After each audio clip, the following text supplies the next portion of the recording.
President. Senator from Tennessee. Thank you, Madam President. This has already been a... The Senate is in a quorum.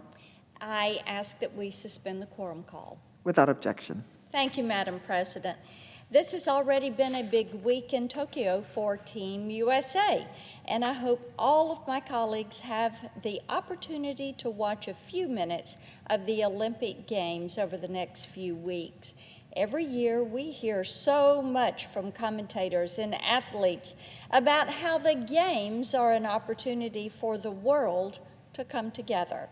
And that's exactly how it once was. Unfortunately, the Olympics are also a target-rich environment for people in regimes that want to use these rare moments of unity to trick the world into ignoring evil. Before we were able to enjoy any of this year's double pike vaults or 400-meter freestyle swims, we were already worrying about the impending havoc casting a shadow over the 2022 Beijing Winter Olympics. Late last year, the Chinese government began pilot testing a new digital currency that will inevitably knock other domestic mobile payment systems out of the marketplace.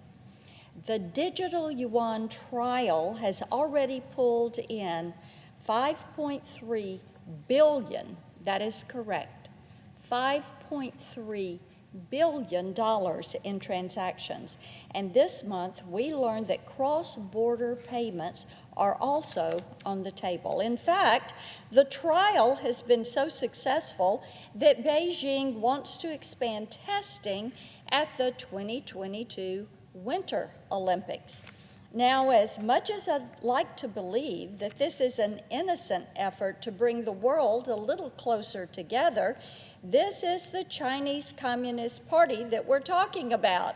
And we shouldn't expect good faith, because that is not what we are going to get from the CCP. We have reason to believe that the Chinese government intends to use the digital yuan to conduct a massive surveillance operation on Chinese citizens and foreign visitors. It wouldn't be the first time something like this happened. The CCP has an unfortunate history of weaponizing emerging technologies against people they would like to control. They've used it against the Uyghurs, against freedom fighters in Hong Kong, and on the mainland against anyone who questions their party propaganda. They're already using digital payment platforms to spy on their own people. And if we're not careful, they're going to use them to spy on Team USA. This month, I sent a letter to the U.S. Olympic and Paralympic Committee asking them to forbid our athletes from accepting or using the digital yuan while competing in Beijing. Madam President, the threats are changing, and far too often we see our allies and partners and even our own government ignoring those threats to preserve the status quo. You may be asking yourself, why is so much of the world willing to look the other way when confronted with genocide in Xinjiang or murdered protesters in Hong Kong? It's because speaking up can be dangerous, especially when it comes to challenging the CCP.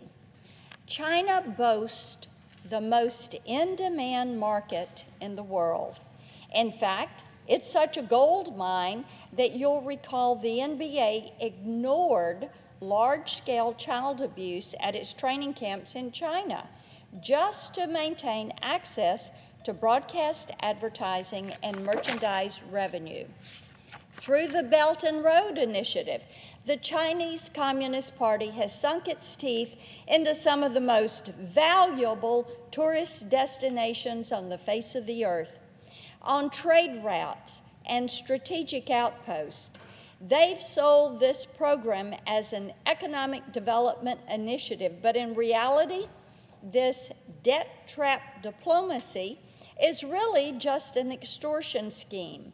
Once these countries fall into the trap, it is almost impossible to escape.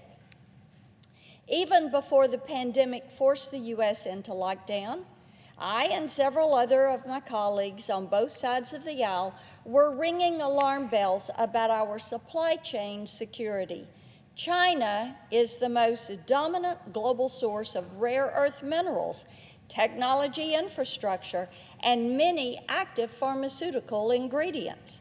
Long story short, there's a lot on the line for the people of the United States. Madam President, the cards are stacked against us. It would be really easy to protect that valuable status quo by ignoring human rights violations and extortion schemes and other overt attempts to make the world a little less free. But as much as we would like it to be, freedom is not humanity's natural state. It is fragile. It falls victim to the weak and the power-hungry alike. And if we're not careful, yes, it will slip away, like it has in so many other countries. Freedom does have to be fought for, and we need our leaders to set the example. That means staying focused on not following the example of countries that have given up their freedom. We don't want to live out the authoritarian nightmare that the CCP has created, but we also want to avoid becoming like nations that have already pawned their futures in pursuit of some grand socialist future. I fear that our new majority has already lost touch with what the American people actually want. They sure don't want what the Biden administration has been selling lately. I can definitely tell you that after a weekend in Tennessee. They don't feel taken care of. What they're feeling is that they are being manipulated. They want to know why President Biden and the Democratic majority keep trying to pawn off the freedom that makes us an example to the rest of the world in exchange for more government control that nobody asked for. I would encourage my colleagues on the other side of the aisle to remember that the American people entrusted them with the power that they're wasting on these radical wish list items. And that power can be taken away just as easily as it was given. The American people want to make certain that we do, as Ronald Reagan implored us to remember. And Madam President, as you know, last week I had that poster here on the floor. Freedom is always one generation away from extinction.